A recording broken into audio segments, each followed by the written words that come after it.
Tem muita gente que não gostaria que você soubesse disso, mas a gente quer que você saiba. Por quê?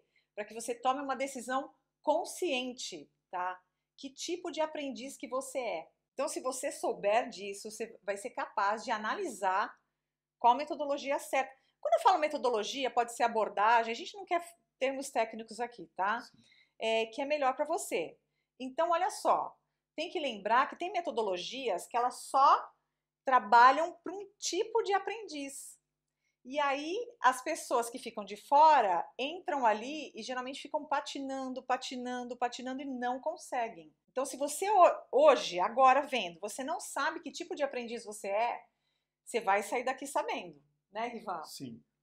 Porque o fato da pessoa não ter essa informação gera muita frustração na vida dela. Porque ela está tentando aprender através de uma aproximação que não é um facilitador para ela. Então, descubra que tipo de aprendiz você é. E é o que acontece nas escolas normais Sim. hoje em dia, porque eles aprendem todos de uma mesma maneira, aprendem, né? Tentam aprender. Professor falando, eles sentados, escrevendo, e é como se, quer ver eu dar um exemplo aqui? Eu acho que fica legal para as pessoas saberem. É como se eu fizesse uma competição, por exemplo, entre um passarinho, um peixe e, sei lá, um cachorro. Um animal que é do ar, um animal que é da água e um animal que é da terra. Se eu falar assim, vocês vão fazer uma competição de subir numa árvore, coitado do peixe, não tem condição. O passarinho já vai voando, né? Opa, O cachorro talvez suba.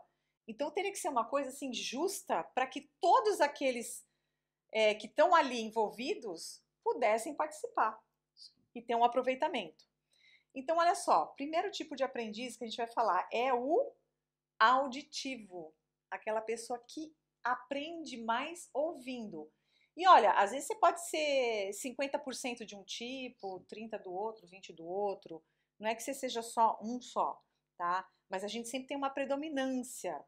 Então, o auditivo é aquele que ele ouve, ouvindo ele está aprendendo. E o horrível é auditivo. mas olha que interessante. Eu sou auditivo quando se trata de música. Qualquer outro tipo de informação, eu sou como você. Eu preciso ouvir várias e várias vezes para assimilar aquela informação, aprender uma palavra nova. Então, mas para a busca eu tenho mais facilidade. Ó, mas vamos ver a diferença aqui. Eu não sou auditiva, tá? Eu tenho um pouco, mas ali mais em. O que que acontece? Quando eu ouço uma música, quando eu vejo um filme, eu assim, vamos falar da música que é mais fácil o exemplo.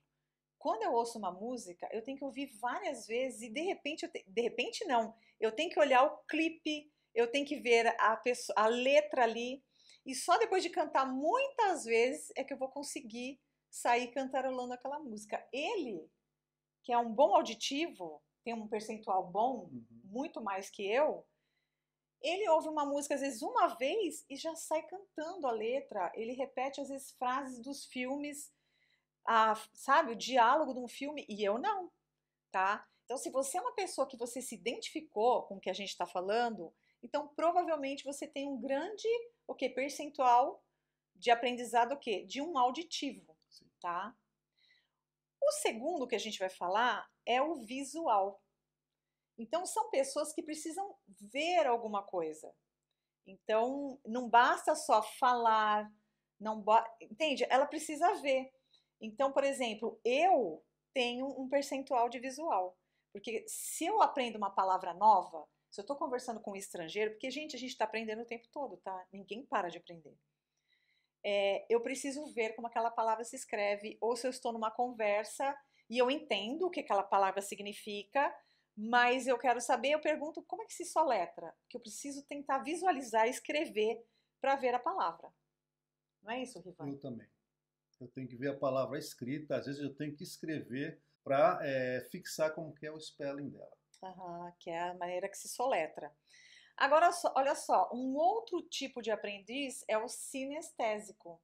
E o sinestésico é aquele que precisa fazer alguma coisa, precisa pôr a mão na massa. E aí eu diria que eu sou mais sinestésica e depois visual e depois menos auditiva, né? Mas o sinestésico ele tem que pôr a mão na massa, Se o professor está explicando alguma coisa, ele já tem que falar aquilo, colocar em prática, ele já tem que fazer alguma coisa para praticar aquilo, para o quê? Para absorver.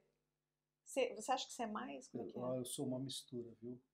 Mas eu tenho muito do visual também, do sinestésico.